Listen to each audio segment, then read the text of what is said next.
Vamos orar e eu já vou começar com essa aula que tá bem legal, só que a gente tá bem extensa também, então a gente não pode perder tempo aí. Vamos orar então?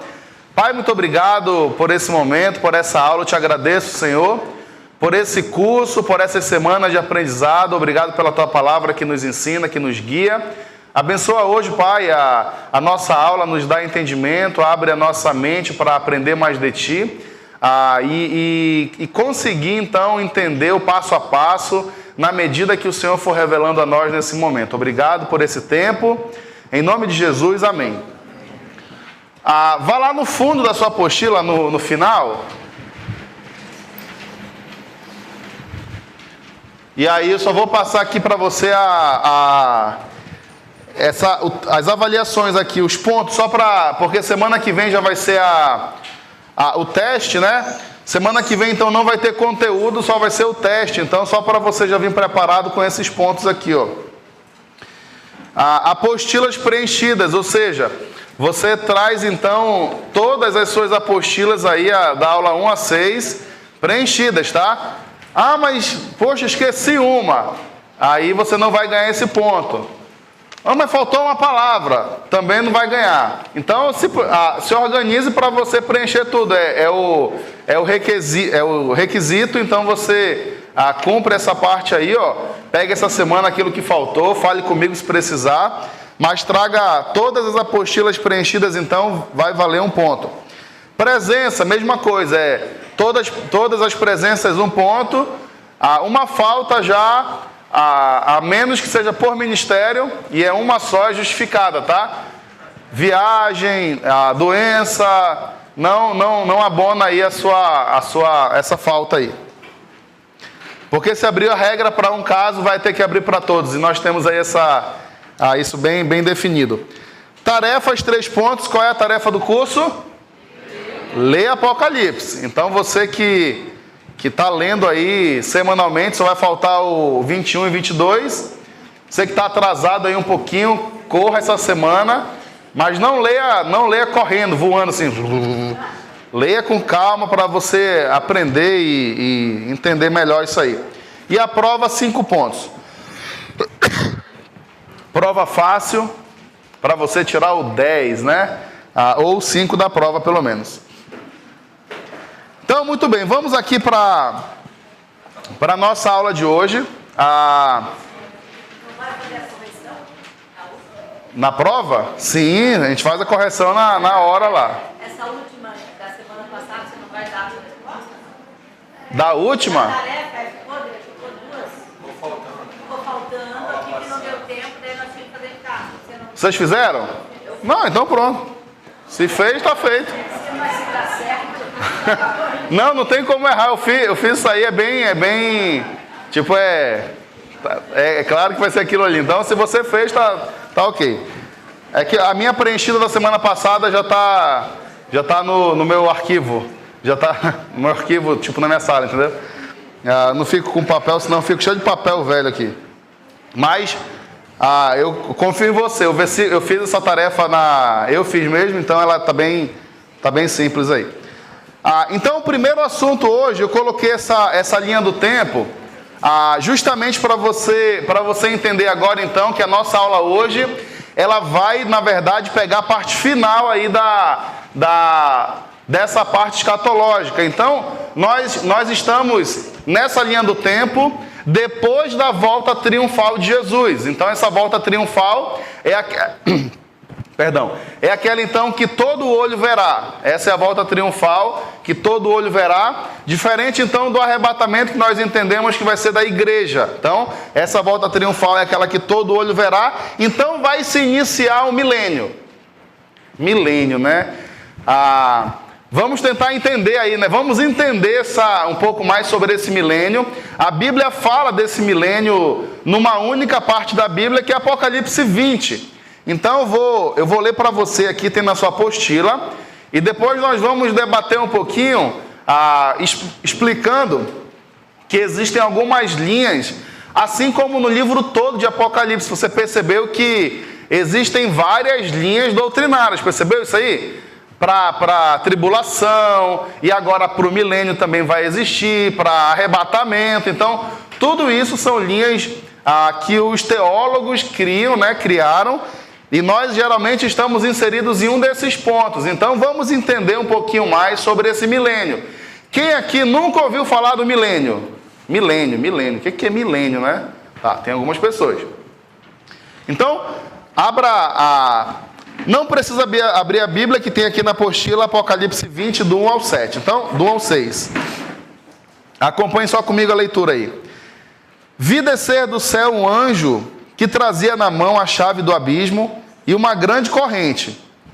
Ele prendeu o dragão, a antiga serpente, que é o diabo, Satanás, e o acorrentou por 1000 anos. Lançou no abismo, fechou e pôs um selo sobre ele, para assim impedi-lo de enganar as nações até que terminassem os 1000 anos. Depois disso é necessário que ele seja solto por um pouco de tempo. Vi tronos em que se assentaram aqueles a quem havia sido dada autoridade para julgar. Vi as almas dos que foram decapitados por causa do testemunho de Jesus e da palavra de Deus. Eles não tinham adorado a besta, nem a sua imagem, e não tinham recebido a sua marca na testa, nem nas mãos. Eles ressuscitaram e reinaram com Cristo durante 1000 anos. O restante dos mortos não voltou a viver até se completarem os 1000 anos. Esta é a primeira ressurreição. Felizes e santos os que participam da primeira ressurreição. A segunda morte não tem poder sobre eles. Serão sacerdotes de Deus e de Cristo e reinarão com ele durante 1000 anos. Então você tem aí 3 vezes esse reinar com ele durante 1000 anos. Vamos entender então qual é o nosso entendimento, e aqui nós vamos nos posicionar a nível doutrinário, para você entender de qual forma nós acreditamos, porque existem 3 principais linhas acerca do milênio. Uma quarta que fica entre a primeira, na primeira que eu vou falar, ela se bifurca. Então, uns acham que é 4, eu vou trazer as 3 principais, que é unânime entre os estudiosos aí. Então, primeira coisa, quando será o milênio? Quando será o milênio? Tá aí, logo após a volta triunfal de Jesus, no final da grande tribulação. Então, nada disso nós estamos vivendo ainda. Entendemos que nós estamos aqui vivendo esse momento, e pode, a qualquer momento, então, ter um evento chamado arrebatamento. Após o arrebatamento, então, vai ter o quê? A tribulação, a grande tribulação de 7 anos. E no final, então, dessa grande tribulação, nós entendemos que vai ter aí, paralelo a isso, a volta triunfal de Jesus, e agora, então, se inicia o milênio. E esse milênio, ele é de grande conflito nessa linha de estudiosos. Então, a primeira linha, e no final eu vou te falar qual é a que nós acreditamos, entendemos ser a mais correta a nível doutrinário da nossa realidade aqui, para você também ter isso como sua base, até para explicar, caso você seja questionado, embora eu acho que ninguém vai te questionar sobre isso, mas é bom estar preparado, né? Vai que chega um amigo assim, eu só vou me converter se tu me disser então sobre o milênio, né? Qual é a sua linha doutrinária? Você é pré-milenista, você é pós, então vamos falar aqui um pouquinho delas. A primeira aí você coloca pré-milenista. Pré-milenista.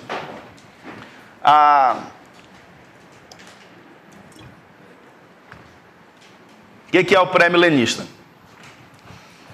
Ele crê que a segunda vinda de Cristo será antes do milênio. Antes do milênio. Você completa aí, antes do milênio. A ordem dos acontecimentos. A era da igreja termina no tempo da tribulação. Cristo volta à terra, estabelece e dirige seu reino por 1000 anos.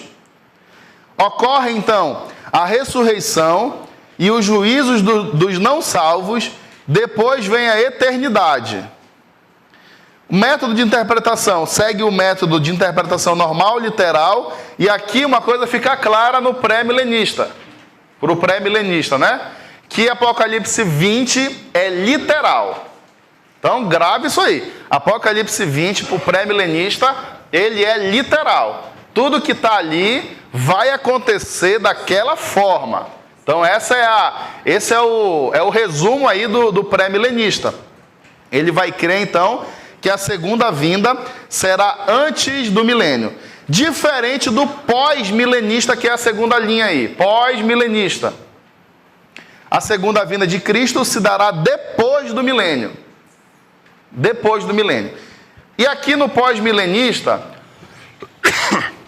nós temos uma certa dificuldade nessa interpretação, porque o pós-milenista é assim, ele vai acreditar que isso vai acontecer de uma forma que a propagação do evangelho ela vai trazer essa paz para a terra. Ou seja, o pós-milenista ele vai acreditar, ele crê que o mundo, na verdade, ele vai melhorando.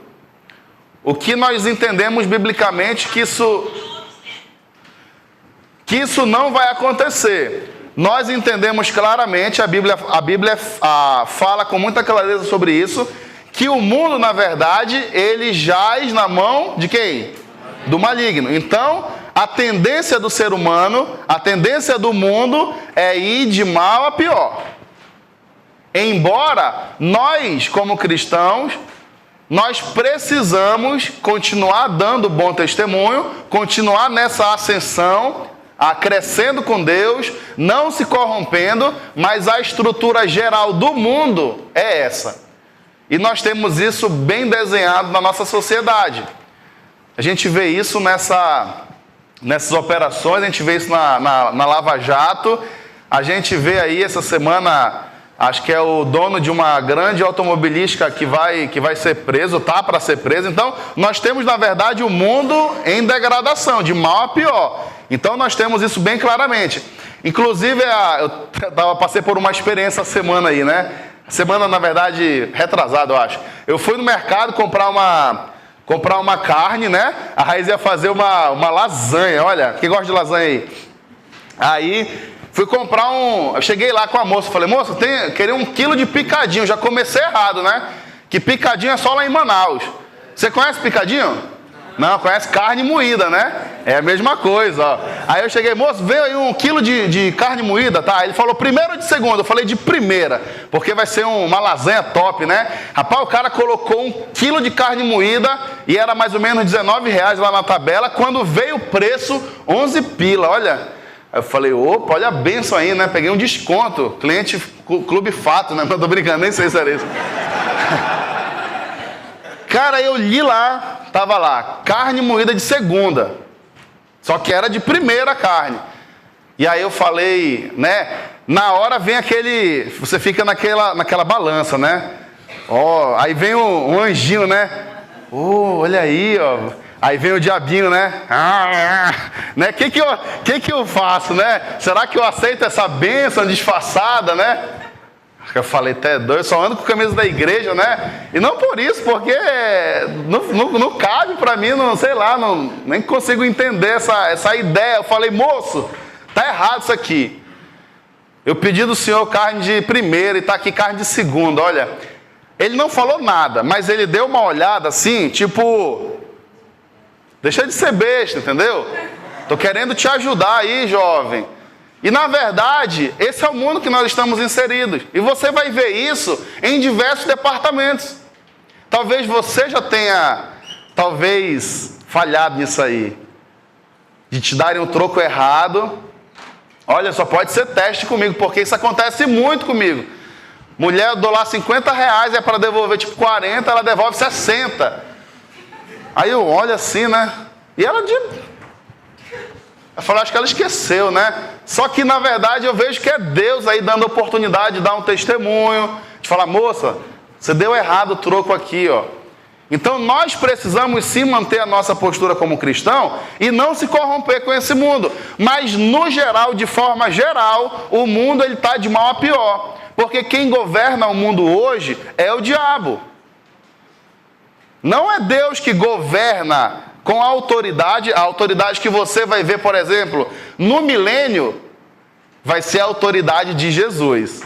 Aí, amigo, a gente não vai ver nenhuma coisa mal planejada, você não vai ter corrupção em alta, pelo contrário, porque vai ser o próprio Deus reinando, e a justiça de Deus ela não vai falhar, e você vai ver o povo em ordem, com decência, com paz, totalmente diferente do que nós temos hoje. Hoje você vê valores invertidos, mas no milênio, que vai ser onde Deus vai estar reinando, e nós estaremos reinando com Ele, você vai já entender melhor sobre isso, vai ser uma paz que nós ainda não conseguimos visualizar. É esse reino milenar que o ser humano está esperando, e você vai ver, é como quando muda de um governo, né? Nossa, agora vai melhorar. É porque o ser humano está com essa necessidade de viver em paz, de ver um crescimento, coisa que a gente não está vendo esses últimos anos, então, mas é porque estamos debaixo da mão opressora. Embora, eu tenho esse exemplo, o mundo, é como se o diabo tivesse... como o mundo jaz no maligno, nas mãos do diabo, é como se ele estivesse em cima e as pessoas embaixo, então, são suas marionetes. Então, ele manipula as pessoas, as forças, as autoridades. Embora você não esteja diretamente sendo manipulado, nós, por sermos filhos de Deus, nós sofremos consequência porque isso faz parte do sistema. Nós estamos, então, querendo ou não, diretamente ou não, mas sofrendo consequências dessa autoridade que Satanás tem implementado na terra. Deu para entender isso aí? Então nós sofremos isso em vários. Você pode pensar, eu sou jovem. Talvez você não tenha isso tão claramente identificado na tua vida. Mas isso, com o passar dos anos, você vai tendo essa visão. Até quando você vai amadurecendo, você vai entendendo. E você já pode ver isso em algumas redes de ensino. Você não é a favor, por exemplo, do aborto, mas você é ensinado sobre o aborto, um exemplo. Então, é um exemplo claro de que você não está debaixo diretamente do diabo, mas sofrendo as consequências da autoridade dele. Entendeu isso aí?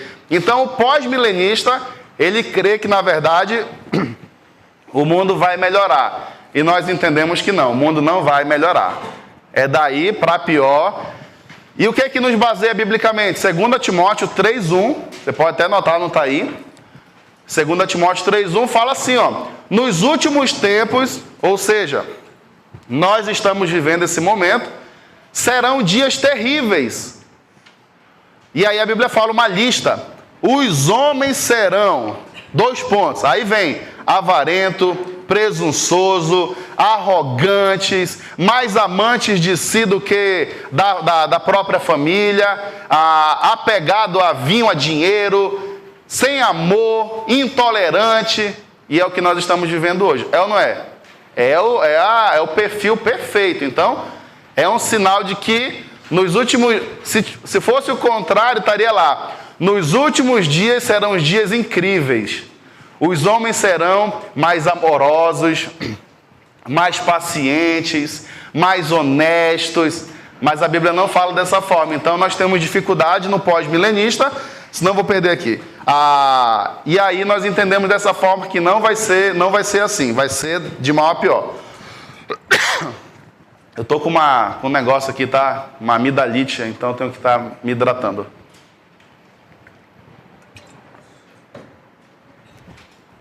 Depois eu abro para pergunta, tá? Senão eu vou perder a minha linha de raciocínio.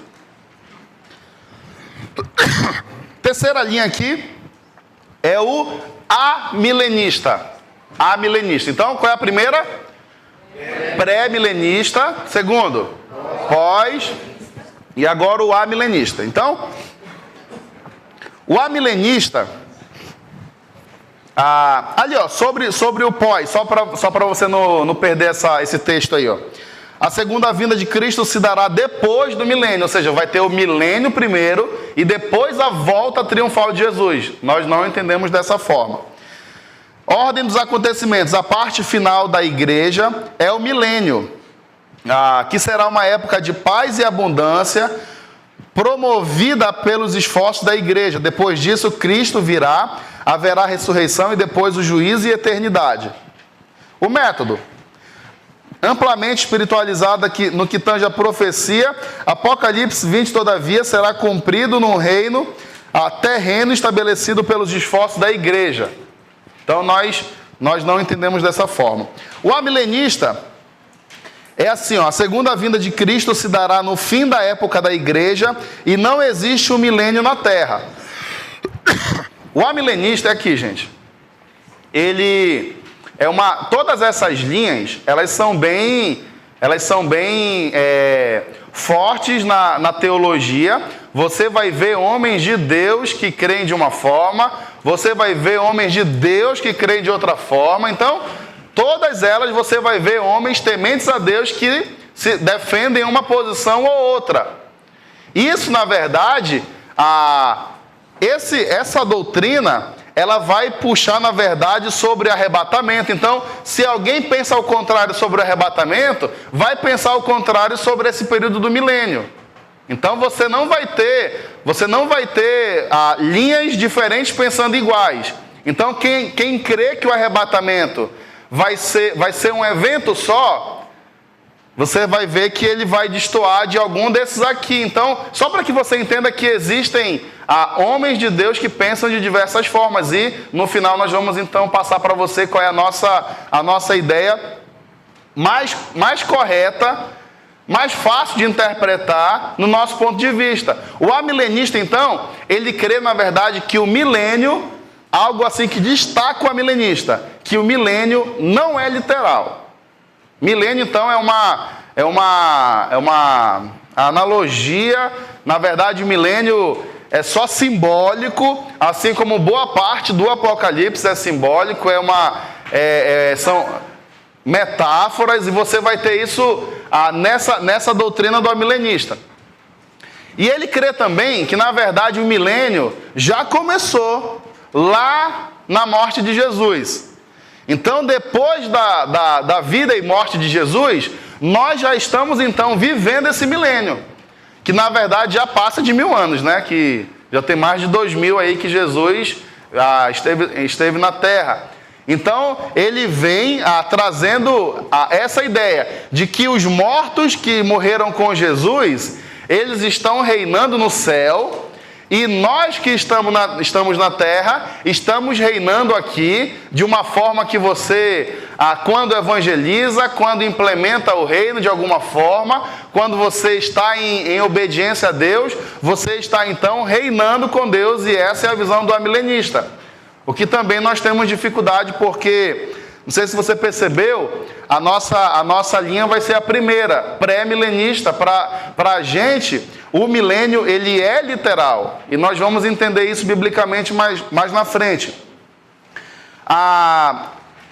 Estritamente falando, os amilenistas creem que a presente condição dos justos no céu é o milênio, já estão vivendo o milênio, e que não há ou haverá milênio terrestre. A ordem dos acontecimentos: a era da igreja terminará num tempo de convulsão, Cristo voltará, haverá ressurreição, juízo e eternidade.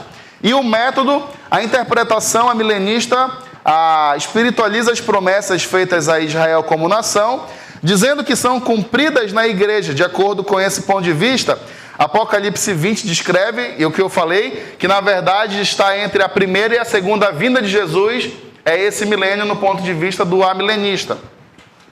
Então, nós também não entendemos dessa forma. Tem até uma piada, né? Que estavam os três lá, né? E todos os três têm eles têm certo que vai ser a sua forma é a forma certa de pensar. Você tem amigos assim, que nunca está errado, que sempre ele quer estar certo, né? Tem uns aí, né? É tipo disputa de time, né? Junta ali o palmeirense, o corintiano, o São Paulino, e fica um cutucando o outro. Não, que tu não tem título mundial. Ah, mas e aí? Eu nunca fui rebaixado. Ah, mas, entendeu? Sempre um cutucando o outro. É tipo isso aí. Aí estavam os três lá, né? O pré-milenista, o pós-milenista e o amilenista, né?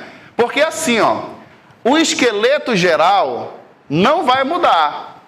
Todos acreditam que Jesus vai voltar. Todos acreditam que vai ter esse reinado, que vai ter o milênio, que vai ter juízo final, que vai ter eternidade. Só que a ordem para um e para outro vai alterar, você entende? O esqueleto geral, todos acreditam igual. Mas a ordem dos acontecimentos aí vai mudar, e por isso que diverge tanto. Eles estão lá conversando, tal, não sei o quê, e pô, Jesus volta, na hora. Aí, é a história, né, a piada. Aí eles estão subindo, né, no céu, estão subindo com Deus, um olhando para o outro, falando, não te falei que eu estava certo? Isso é uma piada, tá, gente?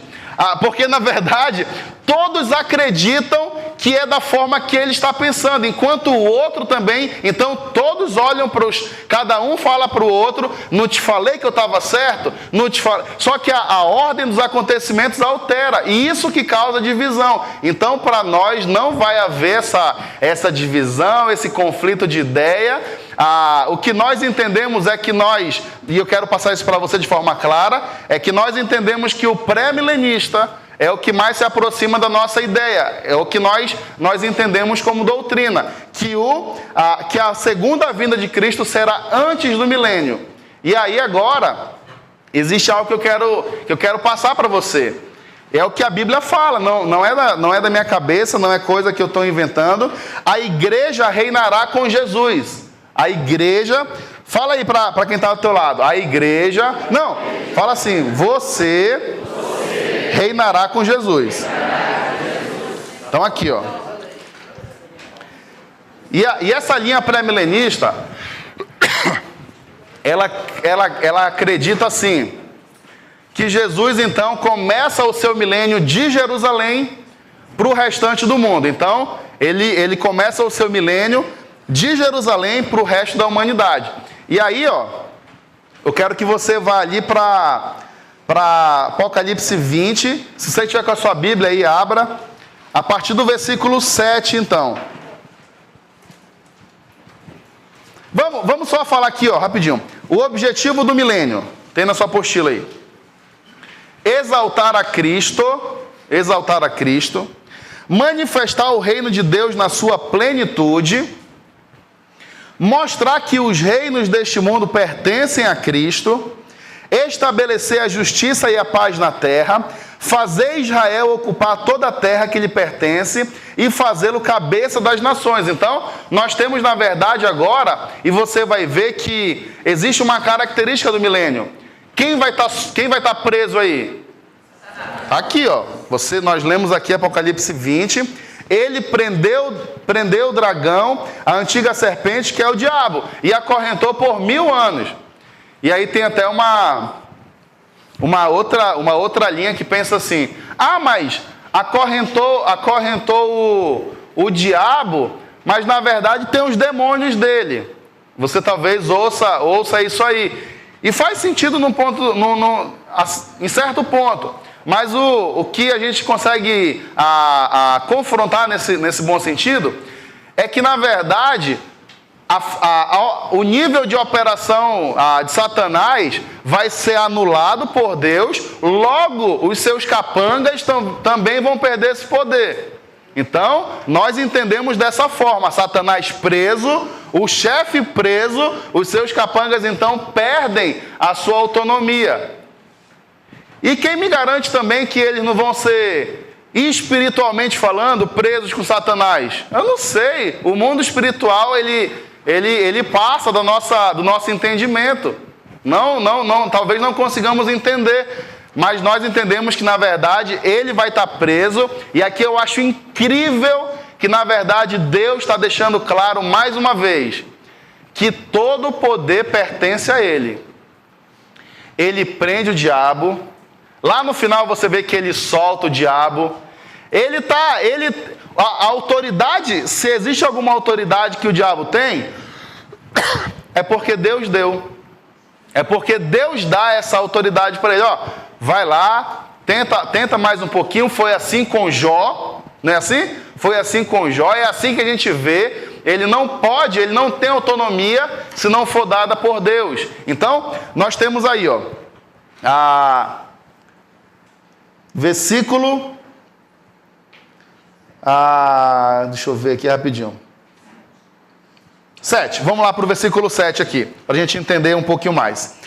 Quando terminaram os 1000 anos, e esses 1000 anos eu quero falar para você que nós entendemos que é literal, não é uma ideia, ou não, nós entendemos que vai ser literal. E que isso já vai ser, até me perguntaram de manhã, mas e o arrebatamento? Não, a gente já avançou, já passou disso tudo. Já teve arrebatamento, já teve tribulação, já teve aí a segunda vinda de Jesus, e agora estamos no milênio. Então, os que morreram agora vão ressuscitar com Jesus e vão reinar esses 1000 anos.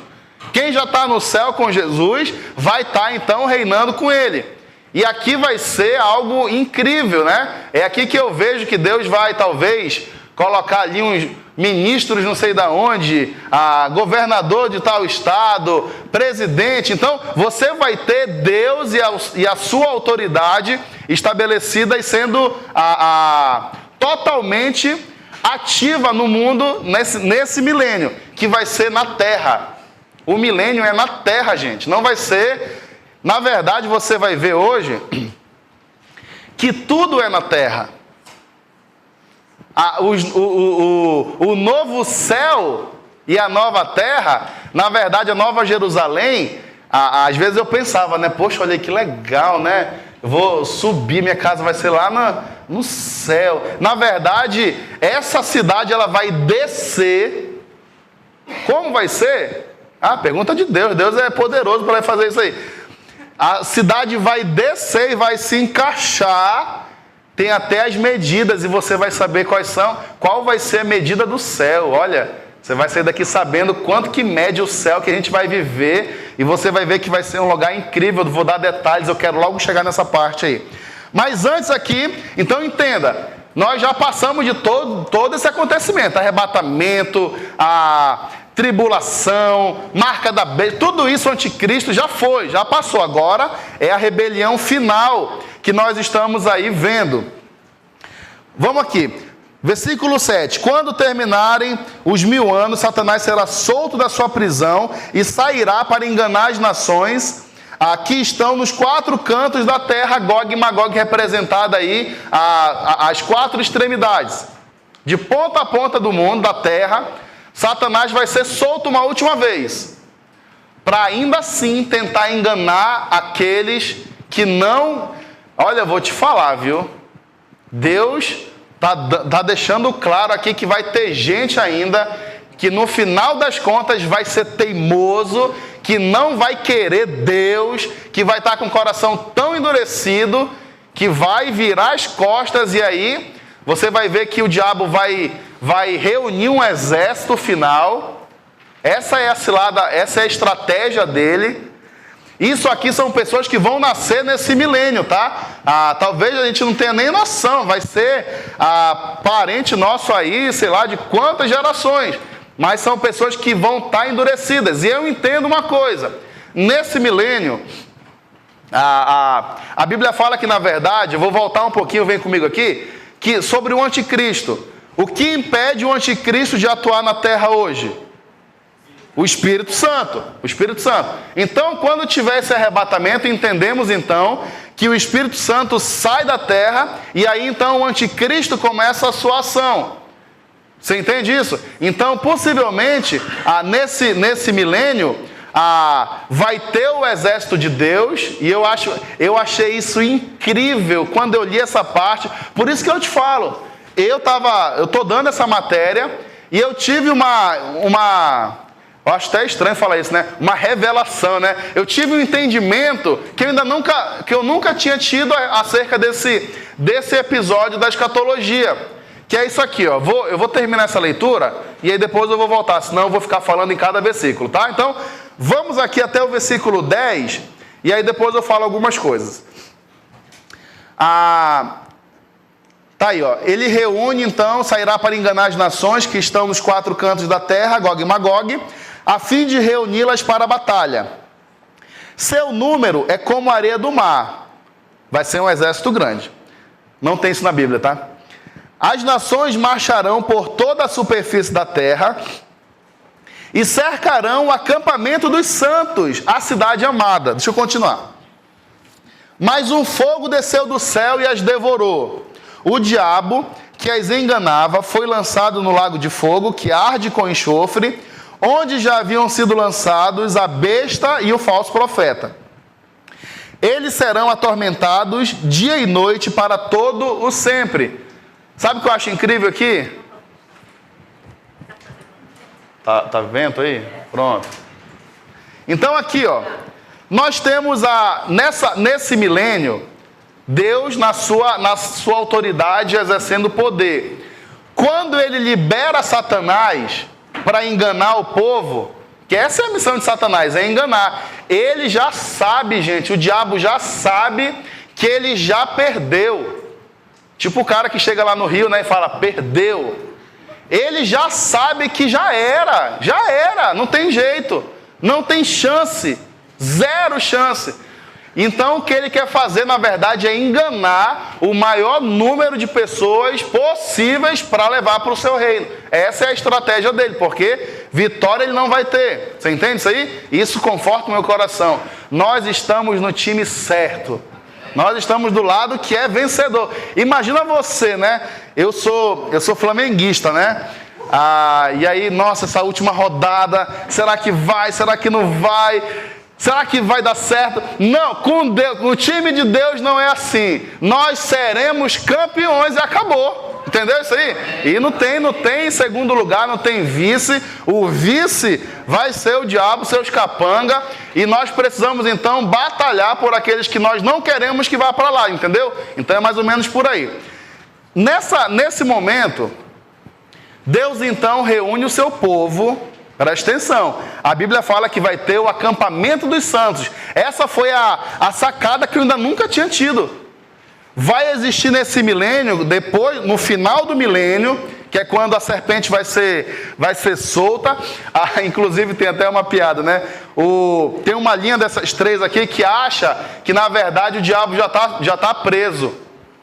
Aí eu penso, né? Pô, mas se ele está preso, a corrente é grande, né? Porque, sabe aquele cachorro que está preso, mas corre a casa toda? Para que está preso então, né? Então nós não cremos, esse preso vai ser totalmente limitado à sua atuação. Enfim, nós estaremos então na cidade amada, um acampamento dos santos que não é ainda o céu, não é a Nova Jerusalém. Vai ser na terra, um acampamento dos santos, que Deus vai ser o nosso líder, que Deus vai ser nosso chefe, vamos estar ali protegidos por Ele. E aí, ó, o diabo está lá fora, no mundo, enganando as pessoas e aumentando o seu exército cada vez mais. Eles então ficam indignados com Deus, enfurecidos, e aí eles vão então marchando até esse acampamento dos santos. E eles chegam lá, para quê? O que nós lemos aqui? Versículo 9. As nações marcharam por toda a superfície da terra e cercaram o acampamento dos santos, que nós vamos estar lá. Amém? A cidade amada, mas um fogo desceu do céu. Olha aí, né? Acabou para eles. Agora já era. Vai ser a última tentativa de Satanás para acabar com o povo de Deus. E aí Deus só faz assim, vai mandar um fogo lá, e esse fogo vem, devora todo mundo que está lá fora do acampamento, e aí na verdade já era. Tudo que é de terra, tudo que é desse mundo é aniquilado. E agora vem na verdade o juízo final. Então você entende que agora é um passo a passo, e o que você vai ver agora é um julgamento final para condenação. Porque o nosso julgamento das obras já foi feito, eu falei sobre isso semana passada, você lembra? Então agora é só para condenação eterna, e você vai ver um tal de um livro da vida aí, que é justamente, Eu tenho uma pergunta aí, mas eu vou pular ela aí, ó. Por que Deus... Eu vou perguntar aqui rapidinho. Por que Deus permitiu que Satanás fosse solto por um tempo? Quem tem aí, quem acha que... Uma boa resposta aí. Livre-arbítrio. Livre-arbítrio, aham. Quem mais? Alguma outra coisa? De manhã, 4 pessoas falaram, né? Que só o Toniel. Mais alguém? Livre-arbítrio também todo mundo, então? Quem dá mais, né? Na verdade, é Deus, na verdade, exercendo o seu poder, a sua autoridade. Deus está deixando claro que Ele é Deus, que Ele comanda, que o poder está nele. Então, eu vejo dessa forma também. Após isso, você tem aí o juízo final. Então, parece uma novela isso aqui, né? Vamos ver agora a parte do juízo final. Apocalipse 20, do 11 ao 15. Depois, tem para completar aí? Lago de Fogo. Lago de Fogo. 11. Depois vi um grande trono branco, e aquele que nele estava sentado. A terra e o céu fugiram da sua presença, e não se encontrou lugar para eles. Vi também os mortos, grandes e pequenos, em pé diante do trono, e livros foram abertos. Outro livro foi aberto, o livro da vida. Os mortos foram julgados de acordo com o que tinham feito, segundo o que estava registrado nos livros. O mar entregou os mortos que nele havia. Quem morreu aí, né, de acidente por embarcação, né? Todo mundo que morreu no mar vai ser entregue para esse julgamento. E também e a morte e o Hades. Esse Hades aqui é o inferno. Então todo mundo que já morreu sem conhecer Jesus também vai ser tirado de lá e vai para esse trono branco, para esse julgamento final, para a condenação eterna. E cada um foi julgado de acordo com o que tinha feito. Então, a morte e o Hades foram lançados no lago de fogo. É aquilo que eu te falei. O inferno vai ser lançado dentro do lago de fogo. O lago de fogo é o estado final dessa calamidade, que vai estar todos aqueles que não aceitaram a Cristo. O lago de fogo é a segunda morte. Aqueles cujos nomes não foram encontrados no livro da vida foram lançados no lago de fogo. Então aqui não vai ter segunda chance, aqui não vai ter jeito. Está lá todo mundo que veio do mar, todo mundo que morreu na terra, vai estar. E aí nós vamos estar aonde aí? Não, nós vamos estar onde? No acampamento dos santos. Não é não? Só lá, observando, porque esse texto ele segue uma ordem. Agora vai ser então esse julgamento. Já que nós estamos com Jesus reinando, por que a gente vai ser ressuscitado para julgamento final, quando na verdade nós já somos do time de Jesus? Então não faz sentido. Então vai ter esse livro lá, o livro da vida. Joãozinho, João de quê? João não sei o quê. Não está no livro. Lago de Fogo. Infelizmente essa é a cena. Essa é a cena. Não vai ter... Poxa, mas não. Já era. Não sei se nós veremos. Eu não faço muita questão disso, não. Não mesmo. Talvez a gente vai ouvir, não sei lá. Isso aí para mim é indiferente. Mas vai ter esse momento. E vai ser um momento triste. E todos aqueles, então, que não tiverem um nome escrito no livro da vida. Por isso que quando eu evangelizo alguém, eu faço uma oração para a pessoa repetir. E numa das partes da oração eu falo assim: escreve o meu nome no livro da vida. Reconhecendo então que a pessoa é pecadora, que ela se arrependeu, que ela quer viver, que ela quer entregar o leme da sua vida, o volante, o controle para Deus. E a partir de hoje quem manda é Deus. E isso nos dá essa garantia então. E ali você tem o seu nome escrito. Por isso que Toda vez que eu evangelizo alguém, eu falo, cara, agora o teu nome está no livro da vida, e esse livro não tem borracha, não tem errorex. Você entrou nesse livro, agora você é filho, e uma vez filho, sempre filho. Então nós temos essa cena final, que é triste, mas aqui na verdade você vai ver Deus totalmente diferente do que talvez nós temos uma ideia hoje, que é um Deus amoroso, paciente, pacífico. Agora, na verdade, é um outro atributo de Deus. É tudo Deus, mas agora você vai ver Deus sendo justo, com a vara da justiça, e ali não vai ter choro. Infelizmente, o tempo de se arrepender, o tempo de chorar, é enquanto houve oportunidade. Nesse momento agora, tchau. Objetivo aí final do juízo final. Objetivo do juízo final. Mostrar que a justiça de Deus deve ser observada e acatada por todos. Punir os que rejeitaram a salvação em Cristo. E destruir a personificação do mal. Ou seja, a partir de agora, não vai ter mais nada de mal. Não vai ter mais nada, porque depois disso, qual é a sequência lógica depois desse juízo final?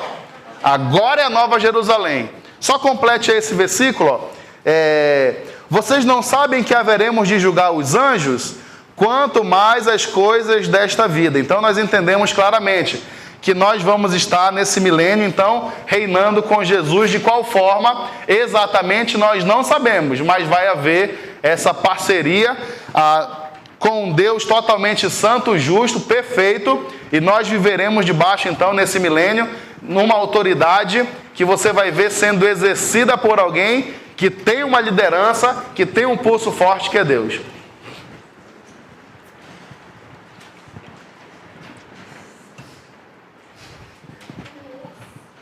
E vamos agora para Nova Jerusalém. Agora é a parte final, gente. Agora é só alegria, né? Agora tudo isso já passou.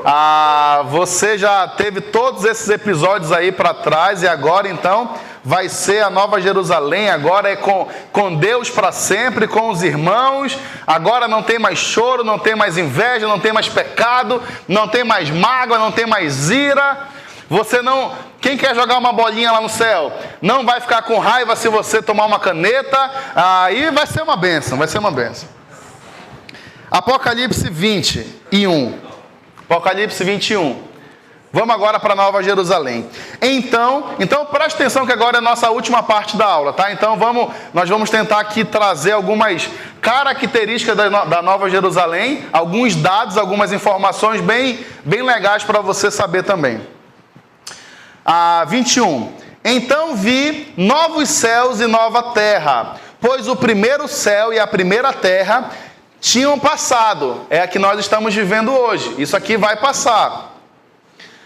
E o mar já não existia. Vi a cidade santa, a Nova Jerusalém, que descia do céu da parte de Deus, preparada como uma noiva adornada para o seu marido. Então, a Nova Jerusalém, ela está num outro nível com Deus, está num terceiro céu. Nós entendemos acima do que nós podemos enxergar hoje. Só que nesse momento, então, está aqui no versículo 3, fala que a Nova Jerusalém que descia do céu. Então essa cidade ela vai descer, preparadinha já, e se encaixar aqui na terra. Só que vai ser uma terra totalmente reformada, como no princípio, quando não tinha pecado, e vai ser incrível, né? Talvez alguns tinham pensado aí, né? Poxa, eu achava que eu ia morar lá no céu, né? No céu. Na verdade vai ser céu, só que vai ser na terra mesmo, só que dentro de um céu, entendeu? É meio louco, mas é por aí. Mas vai ser novos céus e nova terra. Então, tudo que nós temos de ideia de terra, de céu hoje, passa. Agora vai ser tudo novo. Ouvi uma forte voz. Aqui, vamos pular alguns versículos, tá? Então, me acompanha na Bíblia aí, eu só olhe e ouça. Versículo 3. Ouvi uma forte voz que vinha do céu, do trono, e dizia: agora o tabernáculo de Deus está com os homens, com os quais ele viverá. Deus vai estar com a gente, hein? Eles serão os seus povos. O próprio Deus estará com eles e será o seu Deus. Imagina o céu sem Deus. Não faz sentido, né? Ele vai estar lá, porque tem pessoas que pensam, né? Pô, será que Deus vai estar lá no céu? Claro que vai, está lá. Ele sempre morou lá e vai estar lá. Ele enxugará dos seus olhos toda lágrima, não haverá mais morte, nem tristeza, nem choro, nem dor, pois a antiga ordem já passou. Agora vamos aqui, pula lá para o versículo... Não, calma. Ainda tem mais coisa aqui. Versículo 10. Ele me levou no espírito a um grande e alto monte e mostrou-me a cidade santa, Jerusalém, que descia do céu da parte de Deus. Ela resplandecia com a glória de Deus e o seu brilho era como de uma joia muito preciosa, como jaspe, clara como cristal. Tinha um grande e alto muro com 12 portas, ou seja, você é uma cidade cercada, e 12 anjos junto às portas. Nas portas estavam escritos os nomes das 12 tribos de Israel. Então assim, ó, quando você for falar, vai lá em casa, tá, onde é que tu mora, né? Vai lá perto da porta de Levi, aí tu pega a terceira direita, aí já é bem ali, né? Você vai ser marcado, eu acho aí, né? Vai ter esses nomes das tribos de Israel até para facilitar, né? Quem vai querer chamar um amigo para ir na sua casa aí, né? Comer um pão, um churrasco. Vai ter churrasco no céu. Vai ter. Vai ler a Bíblia lá. Eita, caiu. Até caiu aí, né? Aqui, nas portas estavam escritos os nomes das 12 tribos de Israel. Então, essas portas vão ter 12, cada uma com o nome dos apóstolos. Das tribos de Israel. O que vai ter dos apóstolos? Havia 3 portas ao oriente, 3 ao norte, ao sul, ao ocidente. Aí, ó, o muro da cidade tinha 12 fundamentos, ou seja, fundamentos são, eu imagino... um grande muro com algumas, tipo umas colunas, né? De alguma forma, eu consigo visualizar isso aí. 12 colunas entrelaçadas dentro desse muro. E cada coluna dessa, então, vai ter o nome dos 12 apóstolos. Então, vai ter uma lá do Tiago, Pedro, Mateus, dos 12 que você já conhece da Bíblia.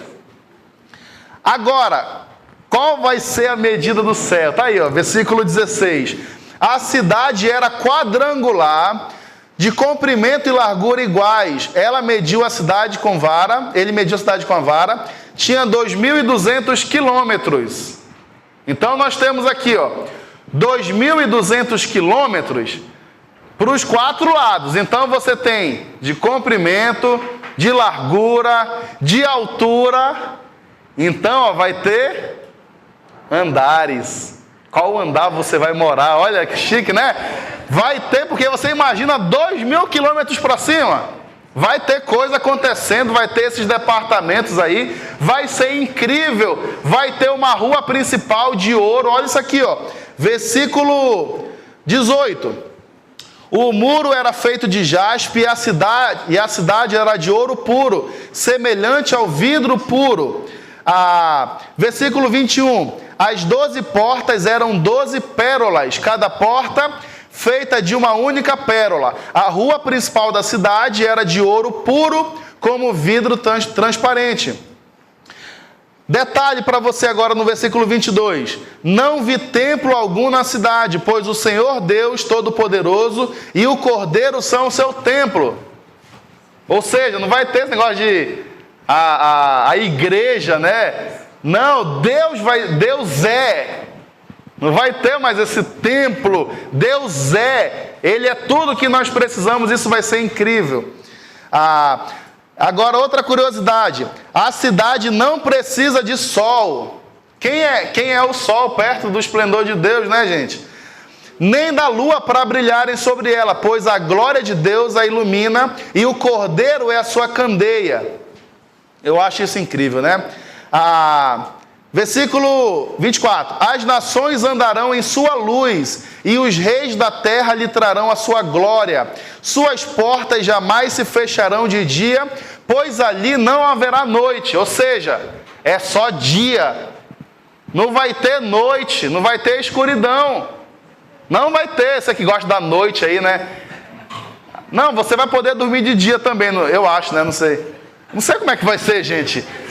Quantas horas você vai poder dormir? Não sei, vamos ver, né? Vamos aprender junto lá.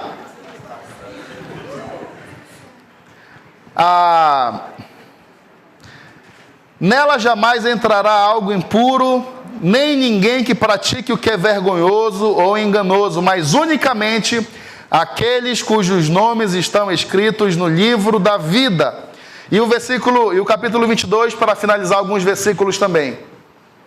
Então o anjo me mostrou o rio da água da vida, que claro como cristal fluía do trono de Deus e do Cordeiro. No meio da rua principal da cidade, de cada lado do rio estava a árvore da vida, que frutifica 12 vezes por ano, uma por mês. As folhas da árvore servem para a cura das nações. Então você de vez em quando, não sei se vai estar cansado, vai lá, dá uma mordida ali na árvore da vida, renova as energias e vai de novo, porque não vai ter esse peso de trabalho, mas quando você quiser, deixa eu dar uma renovada aqui, né, viver mais, aumentar, tipo quando você pega aquela vida no videogame, né, e você, eu lembro do que eu jogava, do meu tempo, né, o Mario World, sei lá o quê. Aí você pegava aquela bolinha verde, ganhava uma vida, né? Pô, você vai lá, dá ali uma comida naquela maçã, naquela fruta, sei lá, na árvore da vida e renova ali a sua energia, a sua vida, porque é eternidade. É eternidade, vai ser incrível estar com o Senhor. Continuando. Versículo 4. Curiosidade aí, ó. Eles verão a sua face e o seu nome estará em suas testas. Nós seremos marcados com o nome de Deus. Tudo está aí registrado. Agora, versículo 12. Agora é para nós. Acabou essa parte da Nova Jerusalém. Agora uma palavra de ânimo para mim e para você. 22, 12. Eis que venho em breve. Ok? Deus está deixando claro. Eis que venho em breve. A minha recompensa está comigo e eu retribuirei a cada um de acordo com o que fez. Eu até falei sobre isso semana passada, né? Ele vai estar com a sua recompensa aqui, ele vai retribuir cada um de acordo com o que fez. Eu sou o Alfa e o Ômega, primeiro e último, princípio e fim. Felizes os que lavam as suas vestes e assim têm direito à árvore da vida e podem entrar na cidade pelas portas.